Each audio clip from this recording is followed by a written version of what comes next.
I'm really excited to be here today because it was actually a TEDx talk from 2011 that changed my life and has allowed me to be here.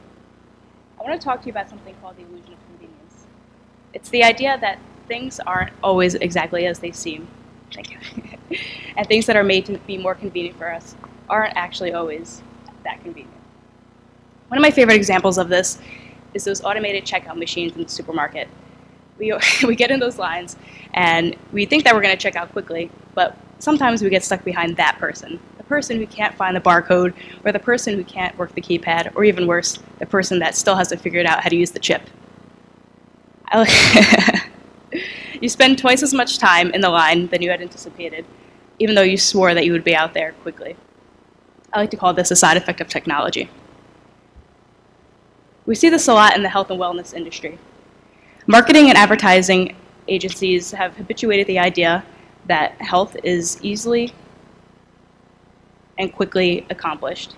We spend billions of dollars each year on products like diet pills, muscle shakes, and gym memberships, 67% of which actually go unused.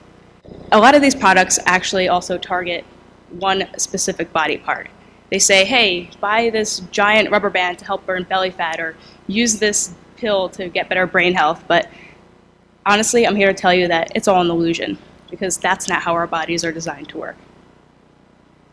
Our bodies are not comprised of separate systems that don't integrate together. Our bodies are actually comprised of multiple systems that work together in order to achieve our daily functions. And sometimes when one of those systems is compromised, it could affect another and another. And that's often the case when it comes to chronic diseases. It took me 25 years to learn this lesson, unfortunately. Hold on to your seats, everybody. When I was 6 years old, I suffered from something called uveitis, which was a chronic inflammation of the eyes.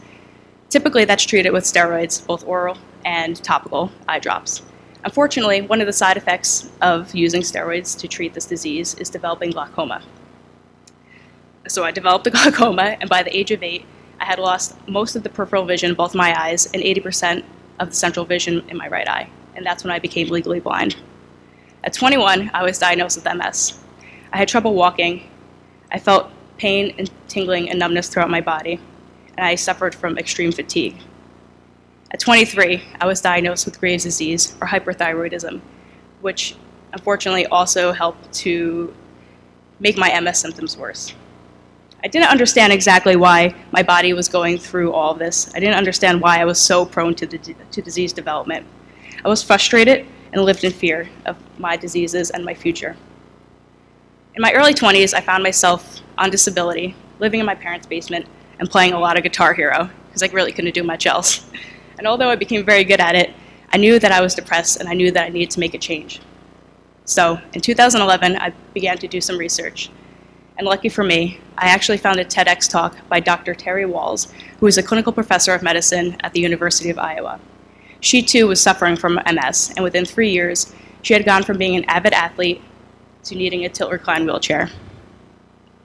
Through her research, she discovered that diet changes and targeted supplementation were necessary in order to restore the health of her damaged mitochondria, which is the part of the cell that is responsible for providing energy for that cell. She also discovered that removing certain foods like gluten, soy, dairy, and sugar were necessary for their anti-inflammatory effects. She focused on the importance of gut health as well. People with autoimmune disease typically suffer from something called gut permeability, or leaky gut, as we typically call it in the field. Basically what happens when you have leaky gut is that the stomach lining and the gut lining tend to deteriorate, and we are unable to absorb all of the nutrients that we're eating. Luckily for Dr. Walls, and because of her hard work and dedication, within a year, with making these changes, the supplementations, taking away the foods that were inflammatory for her, she was actually able to go from her tilt-recline wheelchair to taking an 18-mile bike ride within 1 year. This typical approach of treating the body with more of a holistic view is called functional medicine.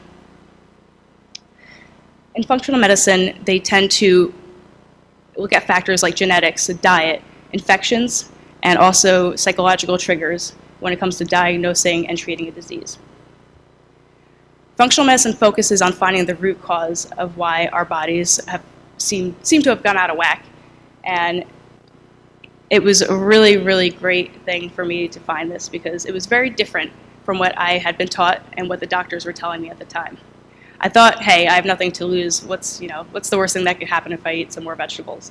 So with this new information also came new hope. I was in a very, very dark state at the time, and I just saw my life kind of flashing before my eyes, and I didn't know what the future held. So I thought I might as well give it a shot because I knew that I needed a better quality of life. I was too young. So I made similar changes. I cut out foods that were inflammatory, like the gluten, the soy, and the dairy, and the sugar. I added a lot more vegetables. I started eating a lot more healthy fats like coconut oil, avocados, and also drank something called bone broth, which was really essential in rebuilding my gut health. It helped to rebuild the stomach lining and the intestinal lining, and also made me able to digest my vegetables and obtain all of those nutrients. I also started taking probiotics for my gut health. So, what was the result?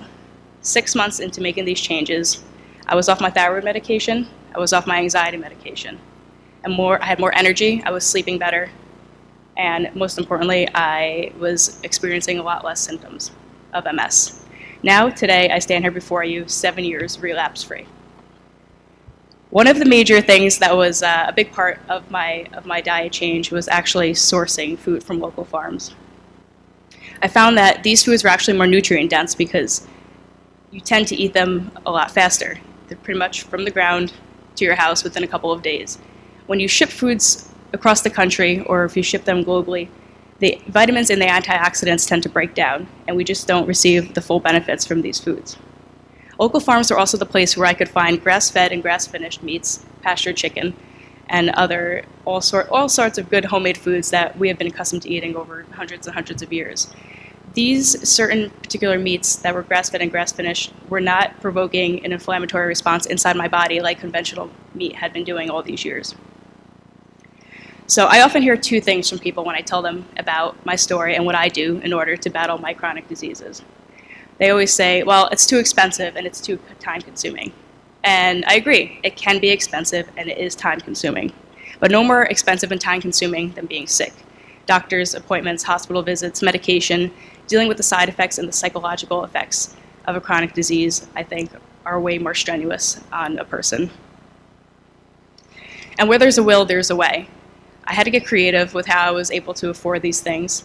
And so one thing I did was actually I bought a chest freezer. And then I was able to buy my food in bulk, and I was able to save money. And more recently, we've begun to grow our own vegetables in our house, which will eventually subsidize our food costs. And I promise you, it is not as hard as you think it is. So today, I want to leave you with this. We all know that if we want to make positive change in our lives and we want to achieve great things, it takes hard work and dedication. If you are a musician or an athlete, we know that we have to train or practice as much as we can in order to bring out the best performance, and our health is no different.